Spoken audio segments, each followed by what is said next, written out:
Berikut saran dari pengamat tata kota, wakil rakyat, dan Dewan Kota yang mewakili warga Jakarta. Teruslah bangkit Jakartaku. Jadilah juara di hati warganya. Dirgahayu Kota Jakarta ke-494.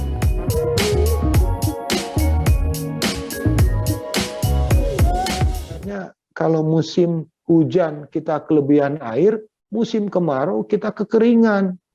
Ketika kekeringan kita kesulitan air, mau mencari mata air, ketemunya air mata. Karena ternyata air Jakarta ini juga tidak layak untuk dikonsumsi. Jadi kita memang kota yang makin lama makin krisis dengan air. Jadi sebetulnya tinggal di Jakarta itu sepertinya orang harus siap dengan sesuatu yang kira-kira kota ini seperti tidak punya masa depan yang pasti. Contohnya misalnya, tahun 2050 diperkirakan hasil penelitian di luar, itu Jakarta bakal tenggelam. Bayangkan saja 2050 itu tinggal 29 tahun lagi. Kalau anak-anak muda sekarang umur 20 tahun, dia akan menjadi saksi Jakarta itu akan tenggelam di 2050.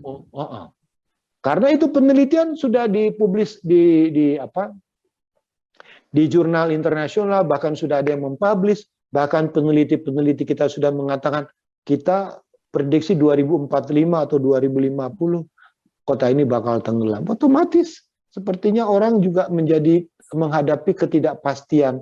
Kota itu harusnya makin ke depan makin mampu mengatasi masalahnya. Nah, jadi bayangkan orang mau investasi jangka panjang, kalau tiba-tiba ternyata kotanya bakal tenggelam, maka itulah kita bangun giant sea wall ke depannya gitu. Amin, amin ya benar Pak. Wah, ngobrol sama Pak Yayat nih nggak cukup setengah jam doang ya Pak ya. Harusnya 2 jam, 3 jam gitu Pak. Pak, terima kasih banyak ya Pak. Nanti sama-sama, terima kita kasih. ngobrol lagi Pak di acara Metropolis Pak. Nggak apa-apa kan Pak? Baik, siap. Pokoknya untuk Jakarta kita siap bantu. Amin, siap. Makasih banyak Pak Yayat. Ya. Sehat-sehat ya Pak. Sama-sama, terima kasih. Sama-sama, terima kasih. Salam. Nah Bang, apa saran bagi gubernur ke depan, infrastruktur apa yang harus diutamakan untuk masyarakat DKI Jakarta Bang? Ya. Saran Abang? Saran saya infrastruktur yang sangat perlu itu satu adalah trotoar. Trotoar itu perlu karena memang tidak semua trotoar kan dibangun, baru beberapa titik trotoar.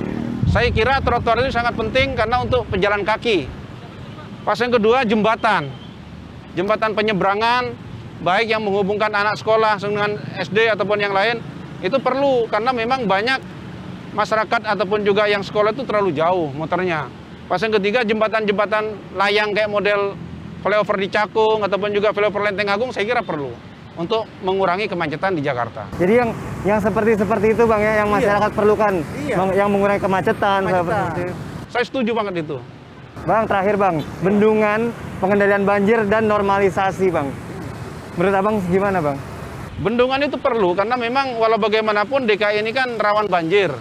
Makanya bendungan itu harus diperbaiki kalau memang ada, dan juga termasuk juga normalisasi saya kira penting. Karena sungai itu juga perlu dibersihkan supaya salurannya bagus, ataupun juga kalau memang ada hambatan diperbaiki lagi sehingga tingkat banjirnya itu menjadi lebih kecil. Menurut analisa Bang William nih, di ulang tahun Jakarta yang ke-494 dengan slogan Jakarta Bangkit, menurut Abang sendiri apa yang harus bangkit Bang? Ya, kalau menurut saya yang bangkit tentunya adalah kesehatan kita dan ekonomi. Ya, kesehatan dalam arti masyarakat semakin sehat, semakin sedikit yang terpapar COVID-19. Yang kedua, ekonomi kita harus bangkit. Ya.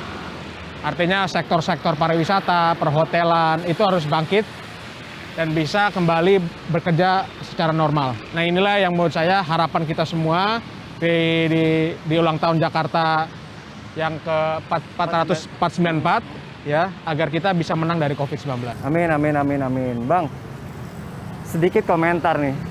Safari Pak Gubernur ke provinsi lain.